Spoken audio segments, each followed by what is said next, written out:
Hello everyone, আসসালামু আলাইকুম। কেমন আছেন সবাই? আশা করি অনেক ভালো আছেন। যারা যারা আমার সাথে আছেন অবশ্যই আমার চ্যানেলটা সাবস্ক্রাইব করে দেবেন এবং বেল আইকনে ক্লিক করে দেবেন, যাতে করে আমার সমস্ত নোটিফিকেশন আপনাদের কাছে চলে যায়। গ্রামে এসেছি আর গ্রামে রান্না খাবো না তা কি কখনো হয়?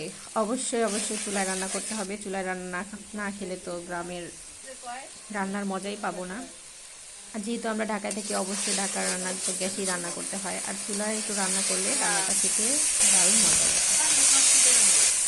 গ্রামে এসে ঠান্ডা লেগে গেছে প্রচন্ড, আর যে কুয়াশা। এই মাংসটা রান্না করছি আমার ছেলের জন্য, আমার ছেলে খাবে। মাটির চুলায় কিন্তু রান্না করাটা অনেক মজাদার, খাবারও মজা লাগে, রান্না করতেও আমার অনেক ভালো লাগে। শ্বশুর বাড়িতে এসে মাটির চুলায় রান্না করবো না তা কি কখনো হয়? গ্রামের মাটির চুলা রান্নাটা খেতেই কিন্তু ভারী মজা লাগে, আমার কাছে অনেক ভালো লাগে, কারণ আমি গ্রামের মেয়ে। গ্রামের রান্নাই আমার কাছে সবচেয়ে বেশি মজা লাগে। হ্যাঁ, এগুলা যেগুলা হয়ে গেছে এগুলা নিয়ে যান, আমি এগুলাতে রান্না করে এগুলার মধ্যে রেখে দেবো।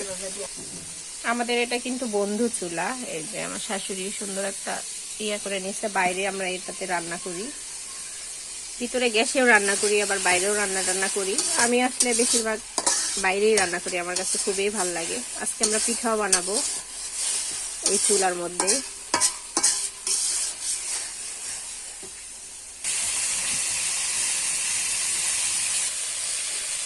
আমার ভুনা করা হয়ে গিয়েছে, এখন আমি পানি দিয়ে দিই।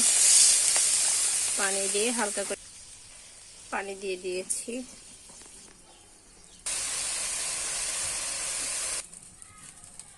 আমার মাংস রান্না হয়ে গিয়েছে, দেখছেন অনেক সুন্দর একটা কালার চলে এসেছে। এই হচ্ছে আমার চুলায় মাংস রান্না।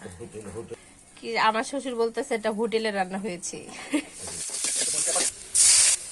একই কড়াইতে আমি এখন এই মাছের তরকারিটা রান্না করে ফেলবো। হালকা হালকা ঝোল ঝোল করে আমি কেটে দিয়ে মাছের তরকারিটা হালকা বোনা বোনা করে রান্না করে ফেলবো। আর এই কড়ার মধ্যে রান্না করবো, যেহেতু আমরা বাইরে রান্না করি, এই কড়ার মধ্যে সবগুলো রান্না করে ফেলতে হয়। তো ভালো লাগলে অবশ্যই একটা লাইক কমেন্ট শেয়ার করবেন, আর আমার চ্যানেলটা যারা সাবস্ক্রাইব করে নাই অবশ্যই একটা সাবস্ক্রাইব করে দেবেন। এরকম নতুন নতুন ভিডিও পেতে অবশ্যই আমার সাথে থাকবেন। আল্লাহ।